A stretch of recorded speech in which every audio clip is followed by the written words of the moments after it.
The building still stands on the north side of what used to be Main Street, though no one has called it a street in over 20 years. Just a stretch of cracked hardpan where wagon ruts have hardened into stone-like grooves, and sagebrush pushes up through what was once a boardwalk. The bank is made of red sandstone, quarried, they say, from a ridge 11 miles east, and it has kept its color better than it kept its purpose. Above the door, if you look close enough through the dust that clings to everything in that basin, you can still make out lettering, though the paint has given up more than it's held on. He remembers being brought there as a boy, maybe 8 or 9, his mother's hand tight on his shoulder, and the door of the place already open, already lived in, already something other than a ruin. He didn't understand then what it had been before, or what it had cost to make it what it was again. He only knew that the woman inside kept a ledger open on the counter, and a brass letter opener in a glass case near the window, and that when the light came through in the late afternoon, the case would catch it and throw a small bright line across the floor, like something drawing you forward. He is older now than his mother was then, and he still thinks, some Thursdays, about driving out to that basin, though the roads have changed, and the wagon ruts are gone under gravel, and he wonders if she is still there, checking the books the way she always did, the way people said she would do, until she couldn't anymore. But to understand any of it, the bank, the vault, the woman who is not remembered for gold, though everyone assumed for years that gold was what she went looking for, you have to go back before the sandstone, before the basin, before the 2 years she spent riding from ranch to ranch with a satchel of paper that mattered more than money. You have to go back to a woman of 20, standing outside a lawyer's office in a Missouri town whose name has mostly fallen out of memory, holding $16 counted out to the exact dollar, with a dead mother behind her, and no house left to ask about. She did not know, standing there, that she was holding the beginning of something that would outlast the panic that had ruined a bank 200 miles west of where she stood. She only knew the sum in her hand, and the weight of the brass in her coat pocket, and the particular kind of quiet that settles over a person when a door has just been closed behind her, gently and for good. So settle in, wherever you're listening from. Tell us the town, the state, the porch, or the truck cab you're parked in, because this one takes its time, and it starts, as these things often do, with a kitchen table, a patient mother, and a lesson disguised as sewing. The kitchen in question stood in a rented house with thin walls and a stove that never quite warmed the far corner, and it was there, most evenings after the supper dishes were cleared, that the mother would bring out a basket of mending and a stack of paper cut to the size of ledger sheets, and call it needlework, though the girl's hands rarely held a needle for long. The mother's own hands did the folding, the smoothing, the pretending, while she said, in a voice kept low enough not to carry past the doorway, that a column of numbers was only a sentence written differently, and that anyone who could follow a story could follow a sum, provided they were patient enough to read it twice. She was, at that time, a woman not yet 35, with ink-stained fingers she kept hidden under gloves on the days she went to church, and a way of watching a door before she spoke that the girl would not understand until many years later, when she stood outside a different door herself. The lessons came slow and came often, the way water comes to a stone, not by force but by repetition. There were evenings devoted only to signatures, the mother drawing her own name a dozen times across scrap paper, then asking the girl to find which one was true and which had been traced by an unpracticed hand, until the girl's eye learned to catch the small hesitations, the places where a forger's pen slowed to think when an honest hand would have moved without pausing. There were other evenings for the shape of locks, drawn from memory onto the backs of old letters, the mother's finger tracing tumblers and levers she had not touched in a decade but had not forgotten, not once, not through marriage, not through the quiet erasure of her old profession.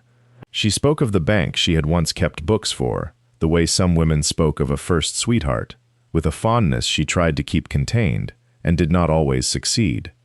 The girl did not ask, in those years, why her mother knew such things, or why the knowledge was kept between them, like a secret held under the floorboards. She only knew that the hour after supper belonged to her mother alone, that the lamp burned a little longer on those nights, and that when her father, her first father, dead of fever before she had grown out of her child's shoes, was mentioned at all, it was only in passing, a name folded into a story that never quite finished itself. There was a version of her mother that existed before the sickness, before the second marriage, before the man with the ledgers of his own, who would one day count out $16 as though it settled something. That earlier woman kept a small brass letter opener on the table those evenings, turning it over in her hands while she talked, the bank's old insignia catching the lamplight, long before it meant anything to anyone but her. The letter opener had come from a drawer in her mother's girlhood home, she learned much later, a gift given to junior clerks upon their 5th year of service, a small vanity of the institution, meant to mark loyalty the way a rancher might brand a favored horse. Cassidy and Trust had given out perhaps 24 of them before the practice was discontinued as an unnecessary expense, and fewer than that number, her mother said once, quietly, had survived the years since. Most were melted down or lost, or buried with the women who'd earned them. Hers had not been buried. It sat on the kitchen table those evenings, catching the lamp's low light, while her mother explained the difference between a signature made in confidence and one made in haste, how the former pressed evenly into the paper's fiber, unhurried, while the latter betrayed itself in a dozen small hesitations a careless eye would never catch. The girl learned to see those hesitations. She learned them the way other children learned their letters, without quite understanding why the lesson mattered, only that her mother's voice grew steadier and more certain when she spoke of ledgers and locks than it did at almost any other hour of her day. There were nights the lesson gave way to something else, her mother's hands going still over the page, her eyes fixed on some middle distance the lamp did not reach, and in those silences the girl learned not to speak, only to wait, the way she had learned to wait out a summer storm on the porch, knowing it would pass if she did not disturb it. She understood, without being told plainly, that the woman across the table was returning to a life that no longer existed, a clean, orderly room of numbers and vaults and locked doors, a life before fever took one husband and procedure would one day dismiss the next wife's daughter from a house she'd thought was hers.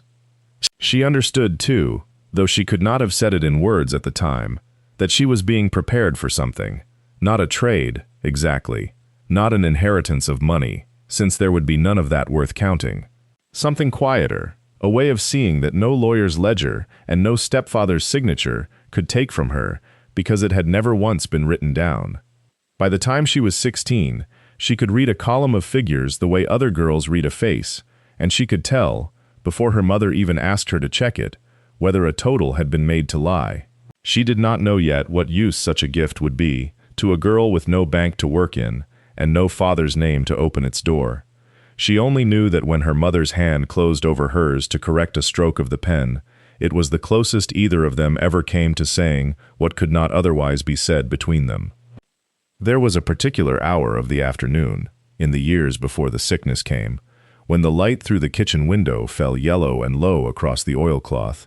and it was in that hour, always, that the lessons happened, though neither of them ever called them lessons. There would be a basket of mending between them, a spool of thread, the ordinary apparatus of two women passing an afternoon in a house that expected nothing more of them than clean stitches. But underneath the basket there was often a second thing, a folded sheet of practice figures, a page torn from an old manual bound in cracked leather, its title long since worn from the spine, that had come from her mother's own girlhood, in a bank office in Missouri, back when a woman might be trusted to add a column, though never to own what the column represented. Her mother kept it wrapped in a flour sack at the bottom of a trunk, and brought it out only when the house was quiet, when the stepfather was down at the feedlot counting sacks that mattered to him more than either of them ever would. It was from that manual that she learned the logic of a vault door, not the vault itself, which she would not see for years, but the reasoning behind it, the notion that a good mechanism did not hide its secret so much as it demanded patience of the hand that sought it, that every tumbler and ward had been placed there by a man who believed a certain kind of person would never have the stillness required to wait it out. Her mother traced the diagrams with a fingertip gone rough from years of washing, and said, more than once, that a lock was not so different from a ledger. Both were built by someone who assumed the reader would be in a hurry. She was not in a hurry. She had never been permitted the luxury of hurrying, not in a house where every door had already been decided by someone else, and perhaps that, more than any diagram, was the true inheritance being passed to her in that yellow hour of light.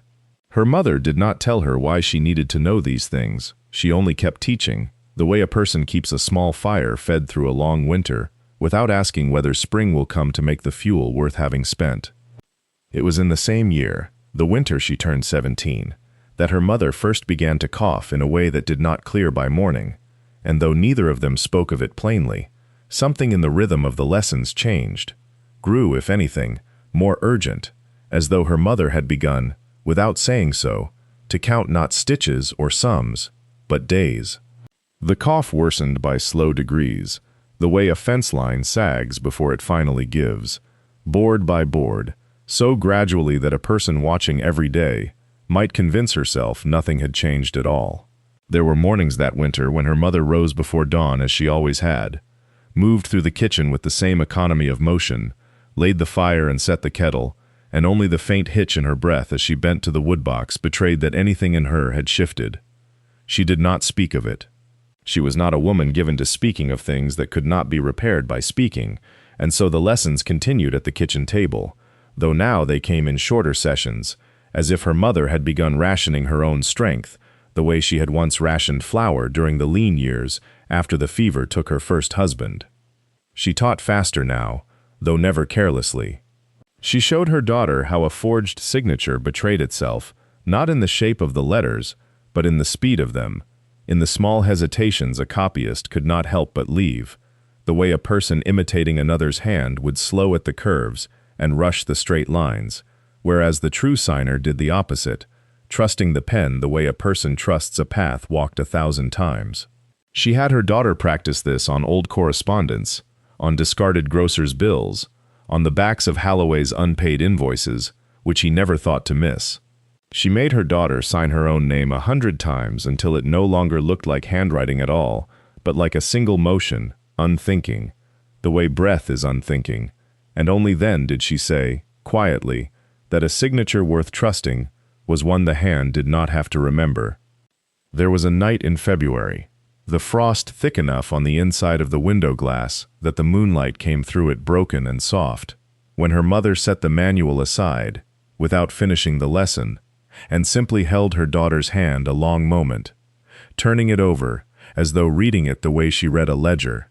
tracing the calluses that had begun to form at the base of each finger, from months of careful practice. She said nothing of what she saw there. She only closed her daughter's hand gently into a fist, the gesture of a woman closing a book she did not intend to reopen that night, and told her to bank the fire before she went up, in a voice that carried no more weight than any other evening's instruction, though her daughter would remember, long afterward, that her mother's hand had trembled faintly in the cold, and that she had pretended not to notice it, because noticing, she understood even then, was its own kind of mercy withheld. The cough came before the calendar told anyone it should, arriving in late autumn like an early frost that had no business on the ground yet. At first, it was only a clearing of the throat between sentences, the kind that punctuates a long evening of reading, and no one in that house thought to count it as anything more than the ordinary weather of a body growing older. But the cough did not leave with the season that had brought it. It stayed through the thaw, and by the time the ice broke on the creek behind the house, it had settled into something with a rhythm of its own, a low insistence that made her mother pause mid-sentence and press the back of her wrist against her mouth, as though she could hold the sound inside if she was careful enough about it. She did not speak of it. That was, perhaps, the truest thing to say about her mother in those months. Not that she was brave, though she was, but that she had spent so many years practicing the particular discipline of not naming a thing until it could no longer be managed quietly, that even her own failing body was subject to that same ledger-keeper's patience, entered nowhere until the sum could not be avoided. The lessons did not stop. If anything, they came more often, though shorter, as though her mother had begun working from a different kind of arithmetic, one that measured not what remained to teach, but how much time remained in which to teach it. She would call her daughter to the table on afternoons that had no obvious reason for a lesson, no letter to be written, no sewing to disguise the exercise, and simply set the manual between them, her fingers resting on its cracked spine a moment before opening it, as if in that instant she were taking some private accounting of what had already been given and what still had to be. It was in one of these unscheduled hours that she first spoke of the vault mechanisms not as an abstraction from the manual's diagrams, but as something remembered, the particular coldness of brass under a winter morning's hand, the way a tumbler's resistance could be felt through the wrist before it could be heard, the patience required to distinguish a lock that was merely stiff from one that was truly seized. She spoke of it the way a person speaks of a country they had once lived in and would not see again, and her daughter, young enough still to mistake memory for mere instruction, wrote none of it down, not understanding yet that some lessons are given only once, in that particular voice, and are never repeated. It was that winter, too, that the mother began to speak of the bank itself, not as a place of numbers and drawers, but as a body of people, each depositor, a name she still carried whole, as though the institution's collapse had not erased them from her ledger, but only removed them from the world's attention. She named them sometimes without warning, in the middle of some unrelated task: a family who had run cattle along a dry wash, a widow who had kept her husband's burial money in a marked envelope, a young rancher who had come in every autumn with the season's modest profit and left it to grow, trusting the arithmetic more than he trusted himself. She spoke of them not with grief exactly, but with the particular carefulness of a woman naming the dead so they would not be forgotten twice, once by the bank's failure, and once by time's ordinary erosion of everything that is not written down. Her daughter did not yet understand why these names mattered, only that her mother's voice changed when she said them, dropping into a register reserved for accounts that could never be balanced by the usual means. She understood only that somewhere behind her mother's calm instruction there was an old debt, unpaid and unforgiven by the mother herself, though she had no power left to address it. A woman married out of her profession, her authority reduced to a kitchen table and a manual with a broken spine, teaching her daughter what she could no longer do. It was in this same season that the mother brought out the letter opener for the first time, not as an implement, but as an object of instruction, laying it flat across the manual's open pages and running her thumb along the engraved insignia until the metal warmed faintly under her hand. She said it had been given her the day she left her position, not as a gift exactly, but as an acknowledgement, the kind an institution gives when it has nothing else to offer and wishes to be done with the matter cleanly. She said the bank that had issued it no longer existed, folded years before, in some panic she did not name in detail. Its records, if any survived, sealed wherever such things went to wait. She said this last part almost absently, her eyes on the brass rather than her daughter, and did not explain further, though her daughter would remember, much later and in another country of dust and heat, that her mother's voice had caught there, briefly, on the word sealed, as though she already knew, or perhaps only feared, that the sealing would not be permanent. Adeline did not ask her mother what she meant, though the question sat in her for days afterward, the way a splinter sits under the skin, felt more than seen. She had learned by then that her mother's silences were themselves a kind of instruction, that the things left unexplained were often the things most worth remembering, and so she carried the word sealed forward with her the way she carried the manual's diagrams, without understanding, trusting that understanding would arrive later, if it arrived at all. That winter the lessons deepened rather than lightened, as if her mother sensed some clock running that her daughter could not yet hear. They moved past the vault's outer mechanism into the logic of its interior tumblers, the way a lock of that particular age and manufacture would resist force, but yield to patience, the way a person who understood the reasoning behind a mechanism could work with it rather than against it. Her mother would trace the manual's cutaway drawings with the letter opener's tip, using its blade as a pointer, and speak of the men who built such vaults as though she had known them personally, men who believed a lock should be a conversation and not a wall. She taught her daughter, too, in those months, the particular discipline of a signature, not merely how to write her own hand cleanly, but how to recognize the small tremors and habits that made a person's mark unrepeatable, the pressure at the tail of a letter, the hesitation before a capital. She would forge her own name a dozen different ways across scrap paper and have her daughter find the one true version among the false, praising her not when she guessed correctly, but when she could explain why, and it was in this exercise, more than any other, that Adeline came to understand, her mother had not simply worked at a bank once, but had belonged to a discipline, a way of seeing paper and ink as evidence of a person's whole character. The house that winter was cold in the mornings and the fire slow to catch, and her mother's cough had begun by then, faint and dry, easy to mistake for the season. Adeline noticed it without naming it, the way one notices a hairline crack in a cup and decides, for the sake of peace, that it does not yet require attention. Her stepfather noticed nothing at all, or gave no sign of it, occupied as he was with his ledgers of feed and debt in the front room, his own pen scratching a duller, more ordinary arithmetic than the one being taught quietly at the kitchen table.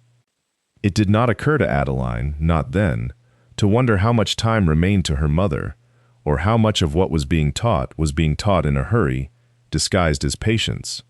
She only knew that the lessons had taken on a certain weight, a certain finality of tone, as though her mother were no longer teaching her a trade, but settling an account of her own, item by item, before the ledger closed. The manual itself had grown soft at its corners by then, its leather cover the color of dried tobacco, its pages marked here and there in her mother's small, upright hand, where certain passages had been underlined twice. The tumbler sequences of a Hobart pattern vault door, the correct pressure for a forged signature to betray itself under a raking light, the particular patience required to feel, rather than hear, a mechanism settle into place. Her mother would set the manual open on the kitchen table beside a basket of mending, so that from the doorway it appeared only that two women sat together with thread and cloth, and if Mr. Halloway passed through he saw nothing but domestic quiet, which was, after all, the ordinary furniture of a household, and required no further inventory of his attention. Adeline came to understand, without being told outright, that this arrangement of appearances was itself a kind of lesson, that a true skill kept hidden was no less true for being hidden, and might in fact be safer for it. Her mother's hands, she noticed, had begun to move differently over the manual's pages that winter, more slowly, with a faint tremor she covered by pressing her palm flat against the wood, as though merely resting it. She would sometimes stop mid-sentence, not from forgetting her thought, but from some private arithmetic of breath, and wait a moment before continuing, and Adeline learned to wait with her, filling the silence not with questions, but with the small domestic sounds of the room, the fire settling, the cat scratching at the door, the particular creak of the third floorboard when her stepfather crossed toward his own ledgers. It was in one such silence, on an evening when the wind came hard against the window and the lamp guttered low, that her mother reached into the drawer of the sideboard and drew out the letter opener, its brass dulled with years of handling, the small engraved crest of Cassidy and Trust, worn nearly smooth at its center, from thumbs that had rubbed it for luck or habit, long before Adeline was born. She did not say much in giving it. She only turned it once in the lamplight so the engraving caught, and said that a bank was not its vault, nor its gold, nor even its name painted on the window glass, but the people who trusted it to remember what it owed them, and that memory, unlike gold, could not be spent away, only forgotten or kept. Adeline took the letter opener into her hand and felt its weight, unremarkable in itself, a tool for slitting pop her envelopes and correspondence, and yet heavier than any coin she had ever been given to hold, heavier, she would later say, than the $16 that would one day be counted into her palm across a lawyer's desk. She did not understand it then, not fully, only that her mother's voice had gone quiet in a way that asked to be remembered rather than answered, and so she said nothing, only nodded,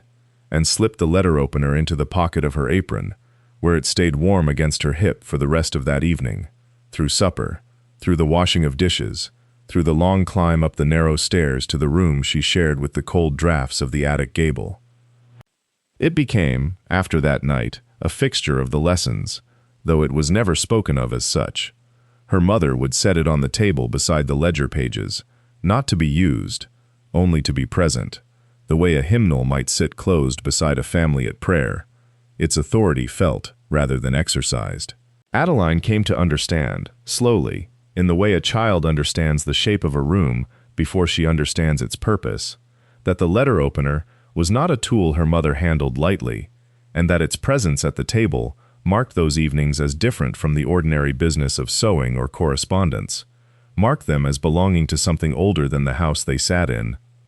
There were nights, too, when her stepfather's step on the stair came earlier than expected, and her mother would sweep the ledger pages beneath the mending basket with a swiftness that seemed almost rehearsed, the letter opener vanishing into her sleeve or her apron pocket with the same unhurried calm she wore for everything, so that by the time Mr. Halloway's shadow crossed the doorway, there was nothing to see but two women bent over needlework, the lamp burning low, the fire ticking in its grate.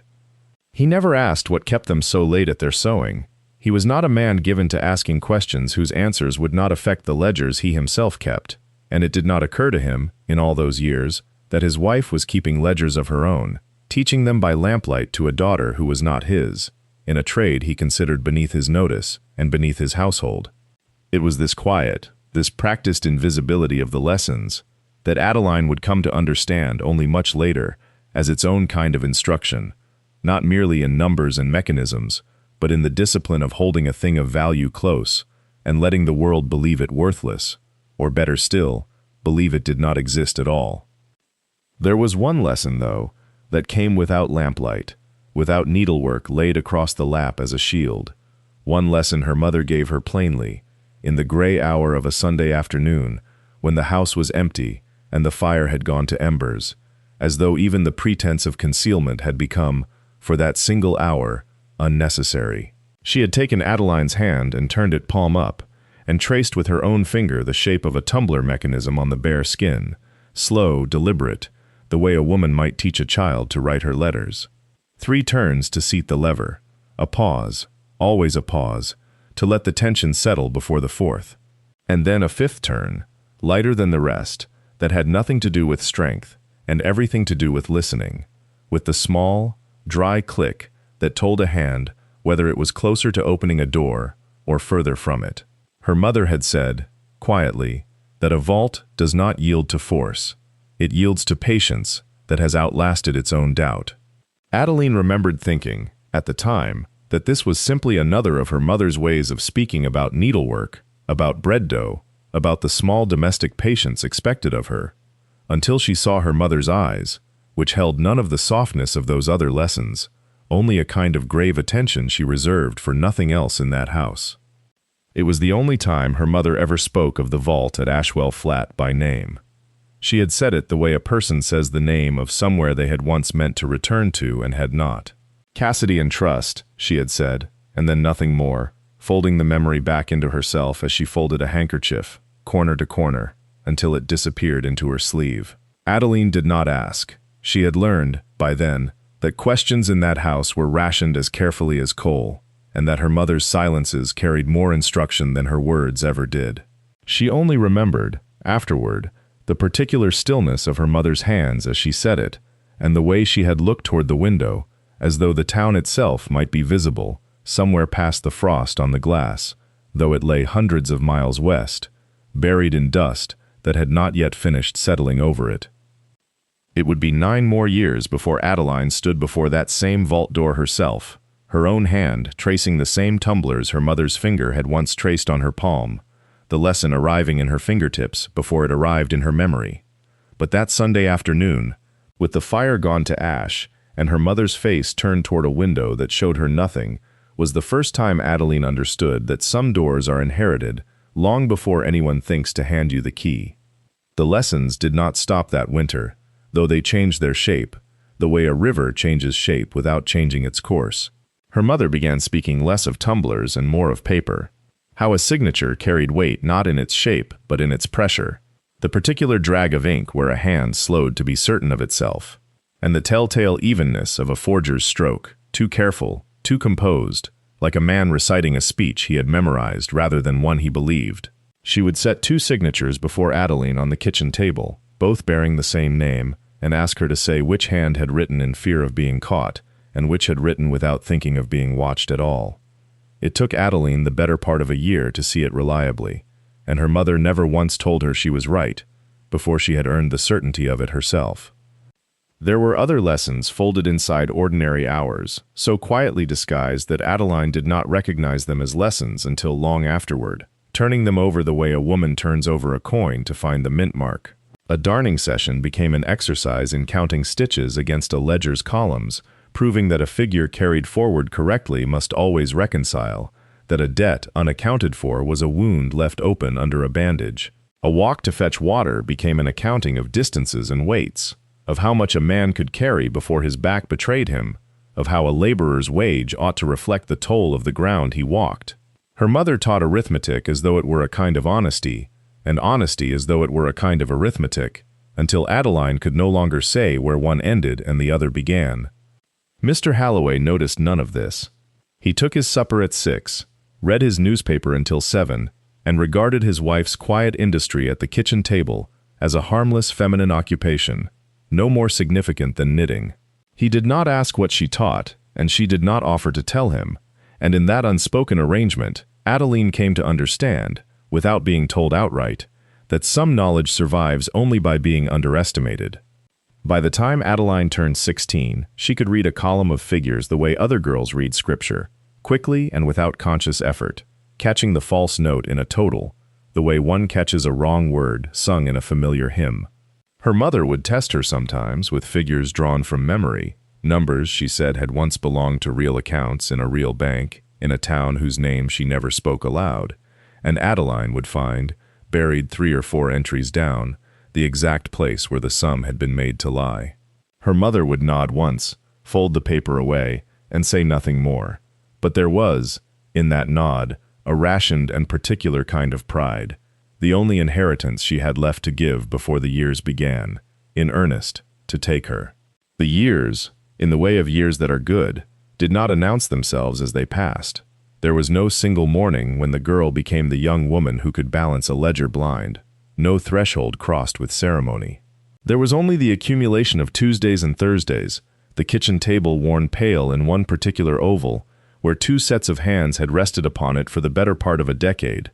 and the slow, patient stacking of one small competence atop another until the whole of it, without either of them quite marking the moment, became something that could be called a trade. It was in the 8th year of these lessons, when the girl was 19 and her mother's hands had begun to tremble faintly, even in stillness, that the manual itself was produced, not spoken of in the abstract any longer, but laid upon the table between them like a confession. It was a slim volume, bound in oxblood leather gone soft and gray at the corners, its title stamped in letters half rubbed away, a training text for tellers and vault clerks, printed in St. Louis some 30 years before, the kind of book that existed by the thousands and had mostly been burned or forgotten, except for this one, which had traveled with her mother through a marriage, a household, and a life she had not chosen for herself. Inside its pages were diagrams the girl had never seen, the cutaway drawings of tumbler mechanisms, the numbered sequence of a combination dial's resistance, the patient logic by which a locked door could be persuaded, rather than forced, into opening. Her mother turned these pages slowly, tracing the diagrams with a fingertip gone thin and papery, and explained that a vault does not yield to strength, only to attention, that every mechanism, however old, retains the memory of its own design, and that a person who studies it long enough will feel, before she understands, the precise moment when resistance becomes permission. The girl did not know then why this lesson mattered more than the others, why her mother's voice grew quieter and more careful as she taught it, as though laying down something too heavy to be handed over all at once. She only knew that her mother's illness had begun to declare itself by then in small ways, a cough that lingered past its season, a fatigue that no rest seemed to answer, and that the lessons had taken on a certain urgency, as if some quiet accounting were being settled before the ledger of her mother's own life closed for good. It was in that same season that her mother pressed into her hands, without explanation, a letter opener of tarnished brass, its handle engraved with the insignia of a bank in Missouri that no longer existed, and said only that it had once belonged to her, before the marriage, before everything. She did not ask what the insignia meant, that year, though she turned the letter opener over in her palms often enough to know its weight by feel alone, the way she was learning to know the weight of a bolt or a hinge before she understood its purpose. Her mother did not offer more. That was the shape of those years, instruction given in pieces, like bread broken and passed hand to hand across a table, never the whole loaf at once, so that the girl would not choke on more than she could carry. She noticed, without naming it as loss, that her mother had begun speaking of the bank in Missouri, less as a place she had worked, and more as a place she had loved, the way a person speaks of a country they will not see again. She noticed the cough. She noticed, too, that noticing had become, by then, its own kind of inheritance, a habit worn smooth by years of watching hands, watching weather, watching the particular stillness that came over her mother's face before she said something she had been holding for a long while. The stepfather did not attend these lessons, nor did he ask after them.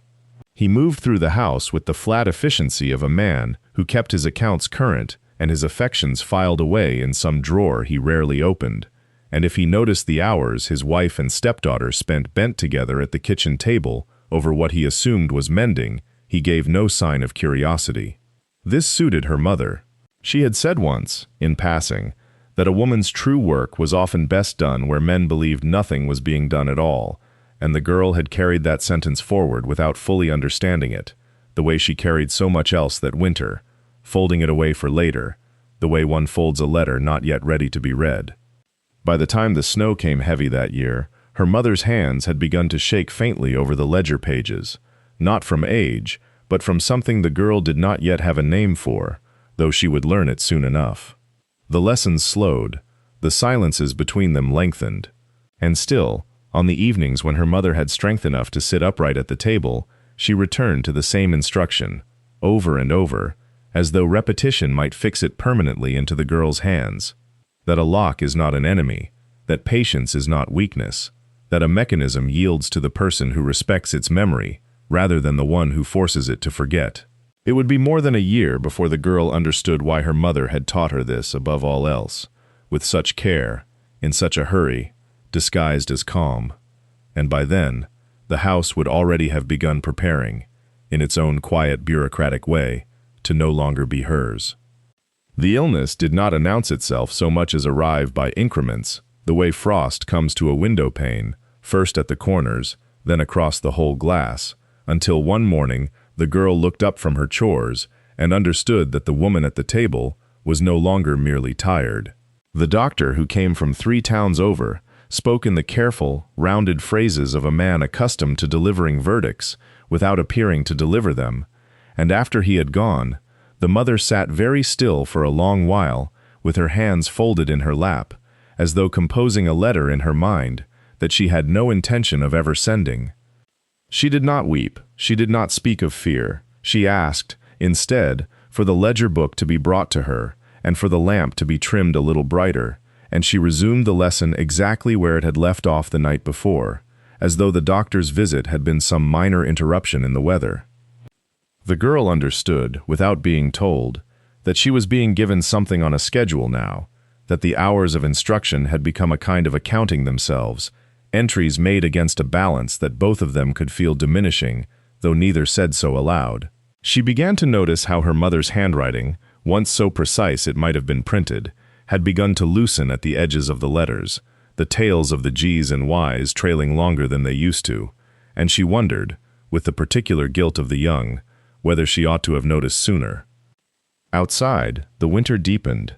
The road into town grew impassable for whole weeks at a stretch, and the house settled into the kind of silence that only heavy snow can make, a silence with weight to it, pressing against the windows. Inside, the lessons continued in shorter and shorter sessions, 20 minutes, then 10, then simply a few sentences exchanged before the mother's eyes closed of their own accord, and the girl sat listening to her breathing until it evened out into sleep.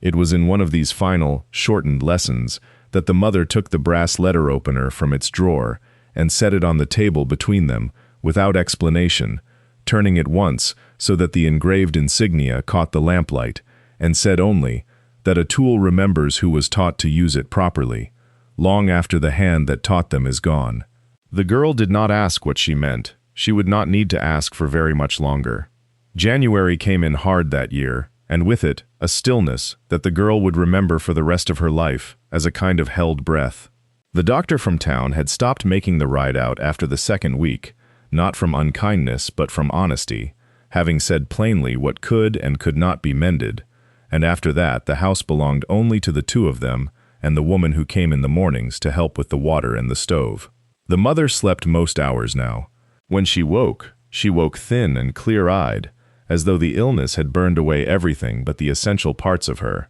and it was in these clear hours that she gave her daughter the last of what she had to give, not lessons anymore but instructions, spoken slowly and without sentiment, the way she might have once explained a procedure to a junior clerk. She said that a signature has a rhythm to it, the way a person has a gait, and that a forger can copy the shape of a hand, but rarely the timing of it, the small hesitations before a capital letter,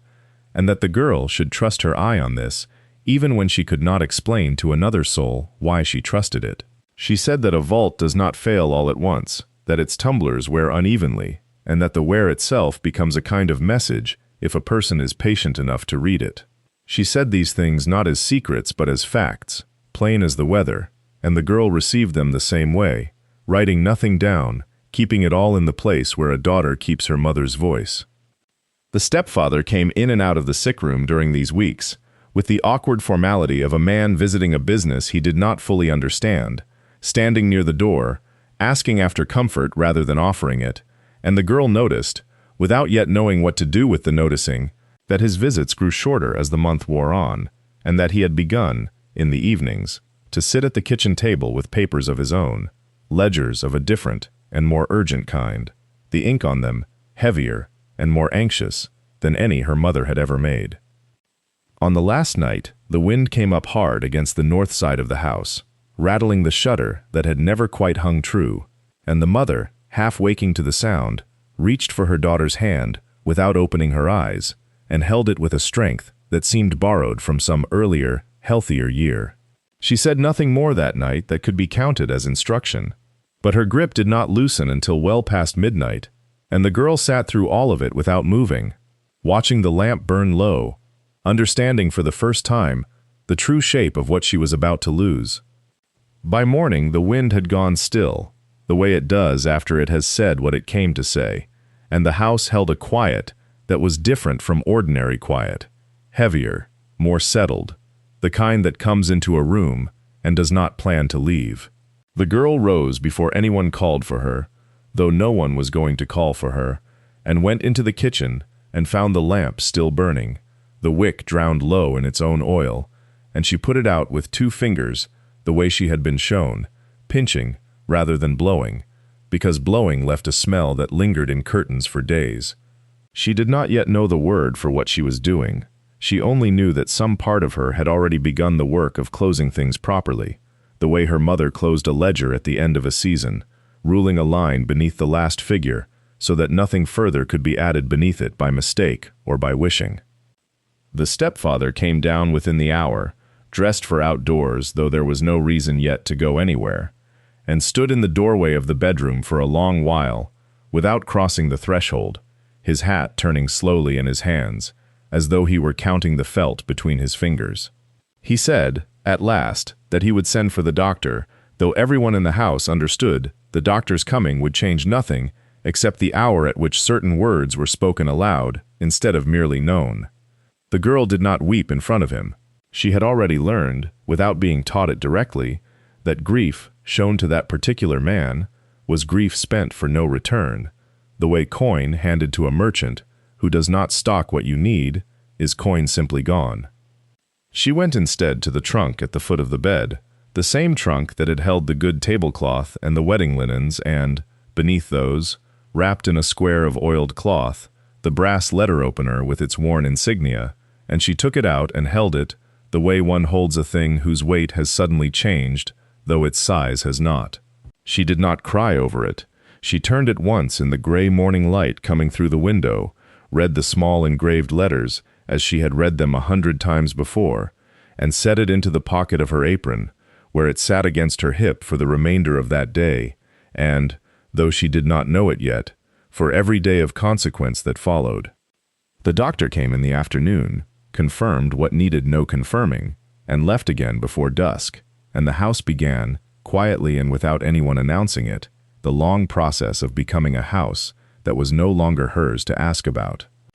The funeral was small, as such things tended to be in a county where the ground froze hard by November, and the preacher had 2 other services to attend before dusk. Adeline stood at the edge of the plot in her one dark dress, the wool gone thin at the elbows, and watched the men lower the plain box into ground the color of old iron, and she noted, with the part of her mind that had been trained to note things whether she wished it to or not, that Mr. Halloway did not remove his hat until the very last moment, and that he checked his watch twice before the first shovel of earth went down. She did not judge him for it aloud. She only filed it away, the way her mother had taught her to file away a discrepancy in a column of figures, not with anger, but with the quiet understanding that a thing noticed was a thing that could later be accounted for. The house, in the days that followed, took on the particular silence of a place where mourning is expected to be brief and orderly. Neighbors came with pies and casseroles and left again within the hour, murmuring the customary sentiments about a woman gone too soon, and Mr. Halloway received them at the door with a correctness that never once slipped into warmth, thanking each caller by name and closing the door with the same measured motion each time, as though grief itself were an item to be entered and totaled and shelved. Adeline kept to the kitchen mostly, scrubbing pots that did not need scrubbing, folding linens that had already been folded, because the alternative was to sit still in a house full of her mother's absence, and stillness had become, since the morning of the closed eyes, a thing she could no longer afford. It was on the 4th day, a Tuesday, cold and clear with a wind that carried the smell of wood smoke from every chimney in the county, that Mr. Halloway told her, without preamble and without unkindness, that a letter had gone out to Mr. Cordell in town, the same lawyer who had drawn up the papers when he and her mother married, and that Mr. Cordell would be settling the estate before the month was out, as was proper, as was necessary, given the debts that had accumulated against the feed business over the past 2 winters. He said this the way he might have announced the price of grain, standing in the doorway of the kitchen with his hat already in hand, and he did not look at her directly while he said it, and Adeline understood, in the way she had come to understand most things in that house, that the sentence had been rehearsed before it was spoken, and that whatever came of Mr. Cordell's visit had already, in some quiet ledger kept behind Mr. Halloway's eyes, been decided. Mr. Cordell arrived 11 days later, on a morning when the frost had not yet burned off the fence rails, driving a small trap pulled by a bay mare that stood patiently in the yard while he conducted his business inside, as though he too understood that this would not take long. He was a narrow man, dressed in gray, with the kind of face that had learned early to give nothing away, and he carried a leather case that he set upon the kitchen table, the same table where Margaret had once spread her ledgers under the guise of mending, and opened without ceremony, drawing out papers that had already been signed by everyone whose signature was required, except Adeline's. He explained the figures the way he might have explained the weather, in a voice neither cold nor warm, simply factual. The debts owed against the feed business, accumulated over 2 winters of poor grain prices, and 1 bad note co-signed with a rancher who had since left the territory. The value of the house and its furnishings, which by law and by the terms of the marriage settlement belonged now to Mr. Halloway outright. The small remainder, after every obligation had been discharged, that belonged to no one but her. He counted it out on the table in front of her, coin by coin, the way a man counts change for a stranger, and when he was finished, there were $16 arranged in a small stack between them, and he said, without looking up from his papers, that this concluded the matter, that the house was not hers to ask about, that she was, as of this morning, free to make whatever arrangements she saw fit. Adeline did not ask the question that rose in her, whether her mother's years of labor, her mother's quiet years behind that same kitchen table, teaching her daughter what a lifetime of dismissal had not managed to erase, amounted in the eyes of the law to anything at all, because she understood, watching Mr. Cordell close his case with the same unhurried economy with which he had opened it, that the question had already been answered, and that the answer was written not in cruelty but in arithmetic, which was somehow worse. She gathered the $16 into the small cloth purse her mother had once used for market money, and she went upstairs to the room that had been hers for 8 years, and she began, without tears, without haste, to decide what a life could be carried in one satchel and what could not be carried at all. And it was there, folding the last of her mother's shawls into the bottom of the bag, that her hand found the brass letter opener where it had lain wrapped in a stocking at the back of the drawer, cool and heavier than she remembered, the bank's old insignia catching what little light came through the frost-glazed window. She turned it over once in her palm, the way her mother used to when she was thinking through a column of figures that would not balance, and she found that the weight of it settled her more than any word Mr. Cordell had offered across his desk that morning. It was not a large thing. It was not, by any measure a stranger might apply, a valuable thing, a brass letter opener with a worn bone handle, the kind 100 banks had ordered by the crate before the war, engraved along its flat, with letters gone soft at the edges from 30 years of hands. Cassidy and Trust. A name that meant nothing to anyone left living in that county. A bank that had folded its doors before Adeline was born. A bank her mother had spoken of only in fragments, and only at the kitchen table, and only when the lamp was low enough that the shadows made the room feel private even in a house that was never truly hers. She wrapped it again in the stocking, not because she thought it needed hiding now, but because some part of her still moved, as though her mother's lessons required concealment, as though the habit of quiet was itself an inheritance, and she supposed, folding the wool carefully around the brass, that it was. Outside the window the frost had not lifted, and would not lift for another hour at least, and she stood a moment longer looking down at the yard where Mr. Halloway's man was already loading the wagon with goods that had been, the day before, simply the household's goods, and were now, by some arithmetic she had not seen performed, his alone.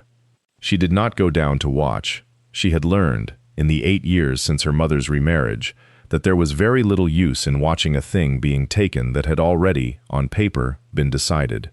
She packed slowly. A second dress, plain and mended at the cuff, a tin cup that had belonged to no one in particular, her mother's shawl, folded so many times it had become a small hard block of wool, tucked against the satchel's side where it would not shift.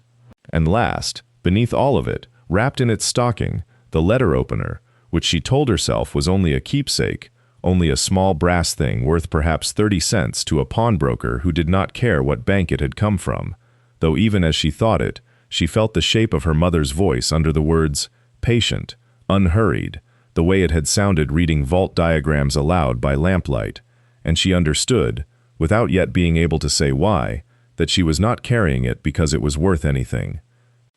She was carrying it because it was the last thing her mother had touched that had not yet been counted, divided, or signed away.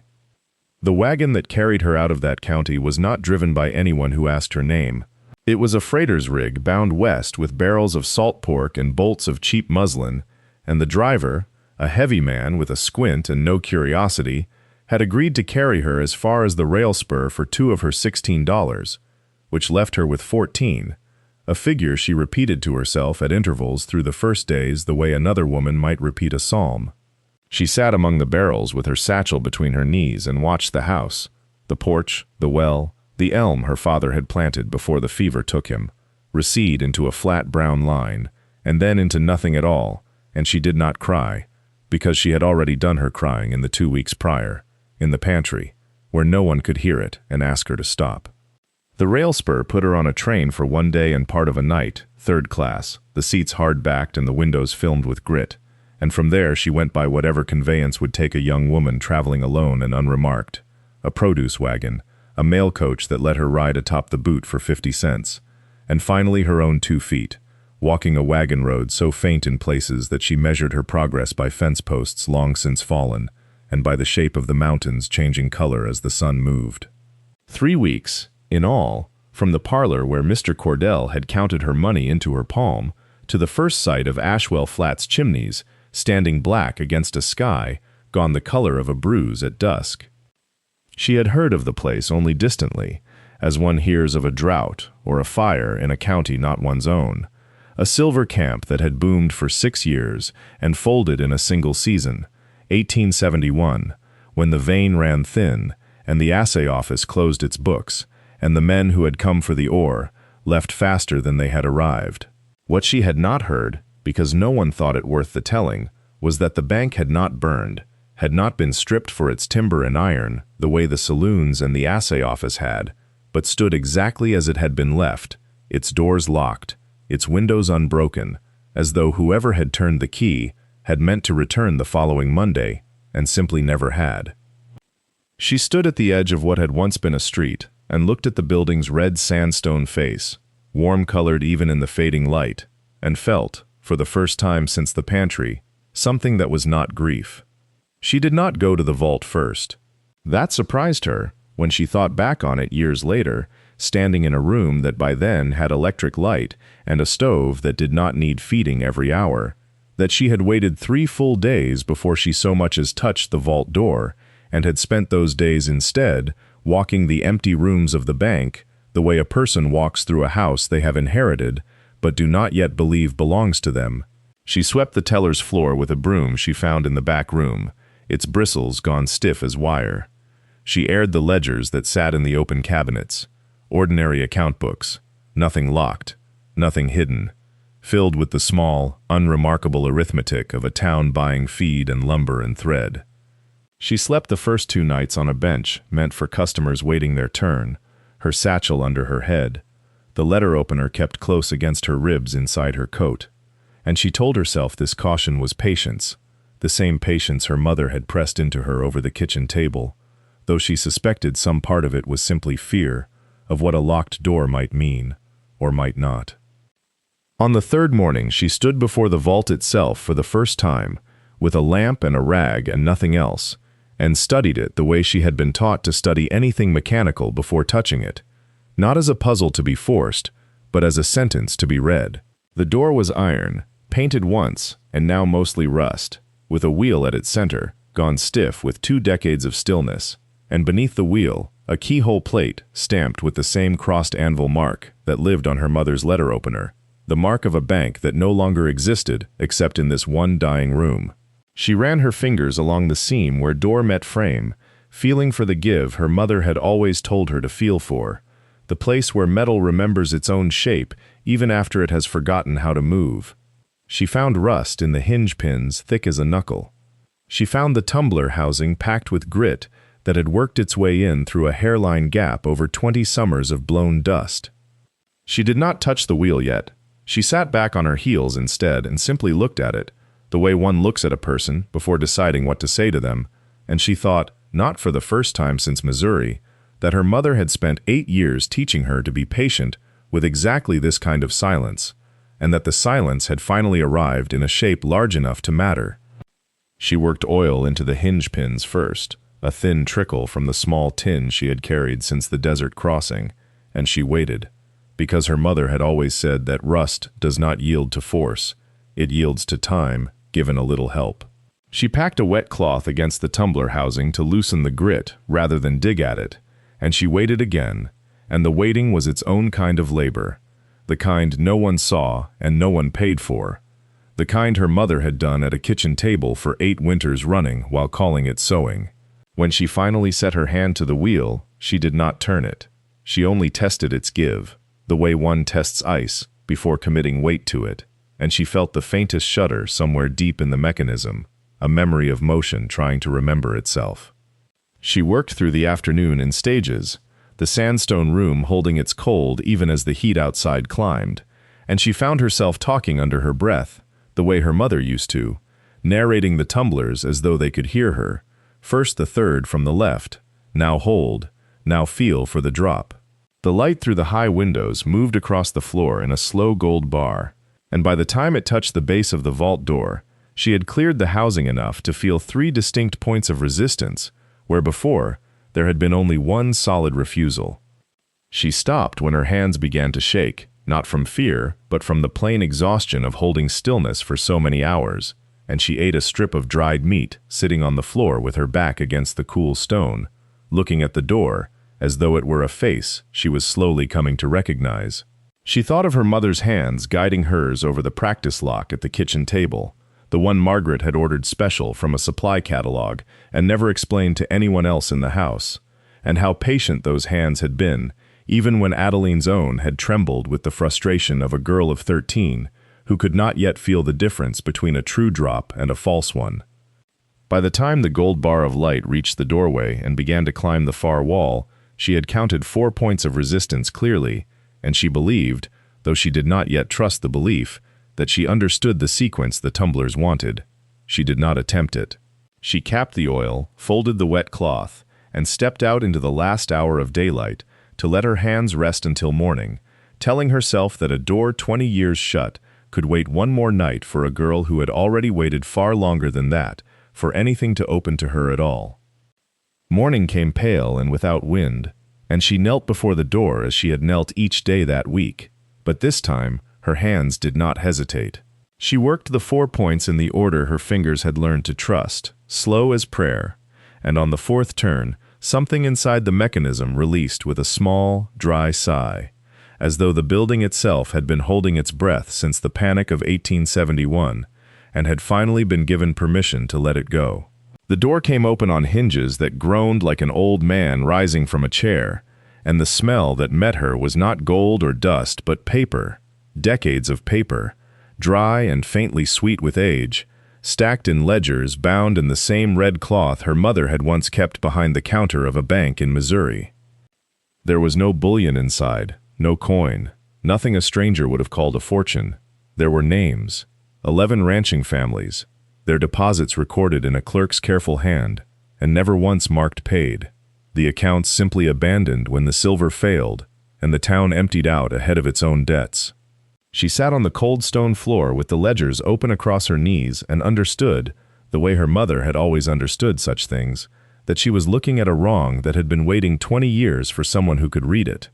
It took her 2 years to make it right. She traveled by wagon and by rail to ranch houses scattered across 3 counties, verifying signatures against the old bank's records, with the same patient eye her mother had trained into her at a kitchen table long before either of them knew it would matter, and she stood before territorial judges who at first mistook her for a girl with a story and came, in time, to understand she was a woman with proof. Restitution came slow and in pieces, but it came, and when the last of the 11 families had been paid what their grandfathers had been owed, the settlement that had grown up around the reopened bank offered her the one thing no one had ever offered her before: a wage, a title, a desk of her own, recorder and notary, her name entered into a ledger instead of struck from one. The building stands there still, red sandstone gone the color of old rust in the afternoon light, and inside it now are filing cabinets instead of coin drawers, and a glass case near the door, holding a brass letter opener engraved with the insignia of a bank that no longer exists anywhere but in that one small object. She comes in on Thursdays even now, they say, to check the books, though there is little left to check. The town never struck silver again, but it struck something else, something that kept. The kind of thing that does not glitter in a person's palm, but sits quietly for years, gathering interest of its own, until one Thursday afternoon, a visitor stops to read the small brass plate beneath the glass, and asks who she was, and is told, gently,